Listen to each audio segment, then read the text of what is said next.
The deployment of border officials on horseback against Haitian migrants on September 19, 2021, as the result of President Joe Biden's administration's cruel and racially discriminatory immigration policy.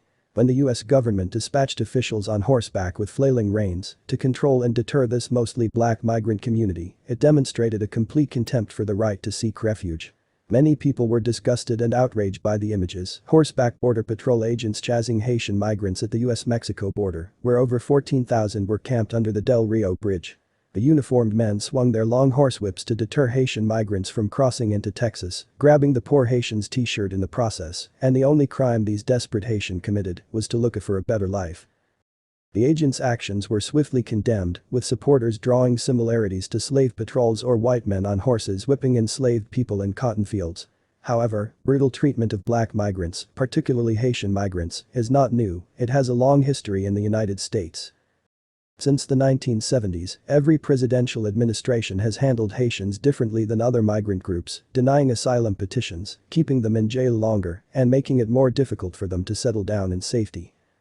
When the US held over 12,000 Haitian refugees indefinitely in Guantanamo Bay in the early 1990s, Immigration and Naturalization Services denied the great majority of them asylum. Policies were created explicitly to dissuade Haitians from entering the country. These rules provided the model for what would become a global system of migrant detention. The present influx of Haitian migrants is fleeing a country beset by crises. A magnitude 7.2 earthquake and tropical cyclone struck Haiti last summer, killing an estimated 2,200 people and leaving hundreds more missing or injured. President Jovenel Moïse's assassination exacerbated bloodshed and instability. Haitians are still hurting from the January 2010 earthquake, which killed 3 million people and destroyed homes and infrastructure irreparably. Since then, gangs have come to dominance, leaving many Haitians fearful for their lives and families.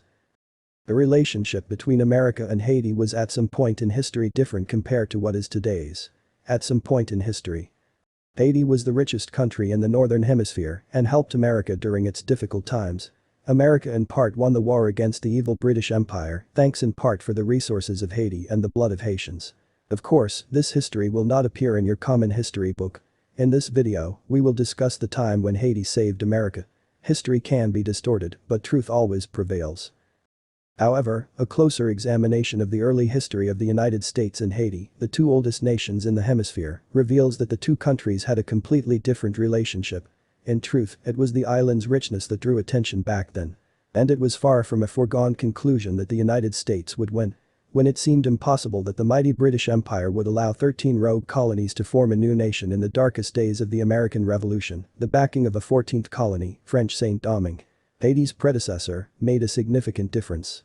Without the assistance of its island neighbors, the United States would never have existed. That is a counterintuitive thought, to put it mildly. But to avoid defeat, Americans needed guns and powder and bullets and warm clothing. To buy those necessities, they needed money. And money in those days came from France, eager to twist the tail of the British lion. France supported America for many reasons, but a reason we hear less often is that France had a vested interest in protecting a lucrative overseas possession with a strong connection to the United States and to New England in particular. Although the United States is considered today the richest country on earth, the scenario was virtually reversed in the late 18th century when Haiti's precursor, Saint-Domingue, was the world's richest colony. Cap Francais, today's Cap Haitian, was the country's capital and one of the most cosmopolitan cities in the Americas.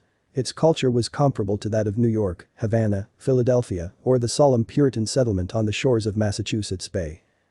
Early in the century, Benjamin Franklin had learned that modest displays of wit were punishable by jail in Boston. That is why he soon found it convenient to flee to Philadelphia. In Saint-Domingue, which is today's Haiti, by contrast, wit was everything. Comedies were performed at playhouses around the country. The largest theater in Cap Francais seated 1,500. Le Cap's first theater preceded Boston's by more than 50 years. The historian James McClellan said that Haiti's scientific clubs certainly rivaled, if they did not eclipse those of Philadelphia and Boston. A highly sophisticated urban life sprang into existence. More than 11 towns had more than 1,000 people, and in the capital, all of Cap Francais danced to orchestras, laughed at cabarets, played at cards and billiards, and visited wax museums. According to these accounts, Saint-Domingue was a huge moneymaker. Being as wealthy as a Creole was a common boast in Paris, and this one remote community supported a significant amount of the French economy. This was the crown jewel of the French Empire, supplying Paris with coffee, sugar, and the cotton and indigo worn by fashionable men and women. More than a third of France's international trade was handled by Saint-Domingue. In France, 1 out of every 8 people is employed as a result of it. By 1776, this little colony had brought in more money than the entire Spanish Empire in the Americas combined. But Haiti's superheated economy required constant, grinding labor in the plantations, and that meant massive importation of human beings from Africa. To a greater degree than in South Carolina or Virginia, the planters of Saint-Domingue worked their slaves to death. This was a slave society on a scale beyond anything seen in North America. The profits were bigger, and so were the cruelties, distributed as generously. The small colony of 10,000 square miles, roughly the size of Massachusetts, held a teeming population of Africans, 500,000 strong, ruled over by a mixture of French families, light-skinned mulattoes, and the profiteering adventurers who always congregate in lively Caribbean cities. Boston was economically intertwined with the city, but was the polar opposite of it in many ways. Since at least 1684, when a young adventurer named William Phipps discovered a Spanish treasure and made his fortune there, New England merchants have been getting rich in Hispaniola. Foodstuffs like dried fish were exported to the wealthy French island by ambitious Yankees, and molasses, a byproduct of the sugar refining process, became a New England specialty, becoming part of the so-called triangle trade. Because it was impossible to regulate this trade, England imposed strictures in an attempt to bring New England under control, which enraged Americans. So, well before the first shots were fired at Lexington, Green New Englanders had a mutually beneficial relationship with Saint-Domingue that was irritating to England. And France was highly protective of Saint-Domingue, which the English had tried on several occasions to seize. All of this provided essential background to the key fact, the French alliance that allowed the United States to lurch into existence. Why did the French invest so much money in the fight for American independence? A big part of the answer can be found in Haiti, which is mostly forgotten in the United States. France did not want to lose its crown jewel, therefore it acted quickly when American colonies began to demand their independence. The King's counselors were concerned that the British would use the struggle to firm up their Caribbean holdings and permanently take Saint-Domingue. To support the Americans would not only weaken the British and help avert that disaster, it would support a people with a known interest in trading with the French colonists. The loans were small and secretive at first, often funneled through clandestine agents. But eventually, French support grew open and robust. As recounted by Stacy Schiff in A Great Improvisation, France ultimately provided 1.3 billion livres, or the equivalent of $9 billion today. Without this help, the revolution probably would have fizzled. Certainly it would not have lasted as long. When the Declaration of Independence announced the United States, the Americans had only about 30,000 fighting men and very little money. Benjamin Franklin wrote, "The world wondered that we so seldom fired a cannon. We could not afford it. France's aid made all the difference." The battle that ended the war, Yorktown, was essentially a French production. But not entirely French. To do their part, the people of Saint-Domingue, today's Haiti, responded enthusiastically to the call to defend the infant United States.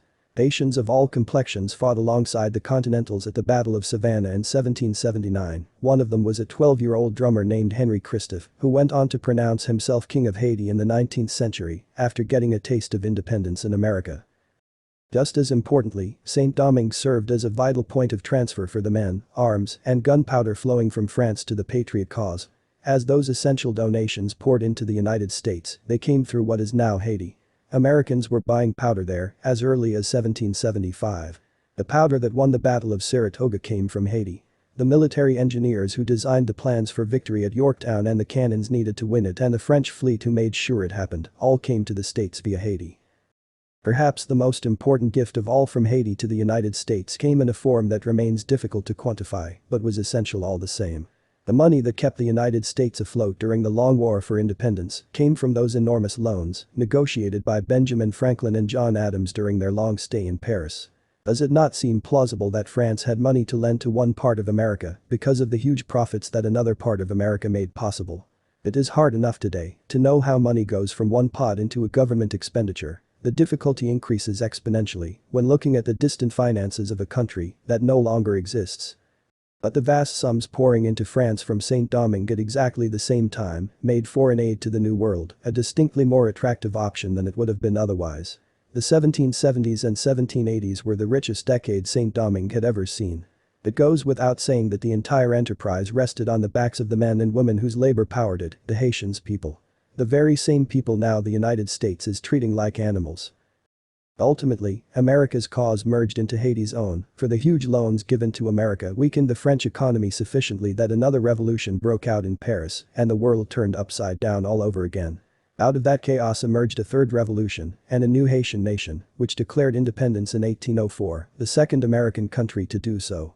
Its path since then has been rockier than America's, to put it mildly, but it overcame more difficult challenges than the United States, including the opposition of nearly every nation on the Western world, the United States among them. It is easy to see why America generally passed over this history. It is obscure, buried in old newspapers and articles, many written in French. It describes a lost colony that seems to have slid off the face of the earth. But Haiti survived, and it will again survive what may be the greatest crisis in its history, regardless of the horsewhipping, racist asylum policies, political instability and natural disasters. Haiti will survive.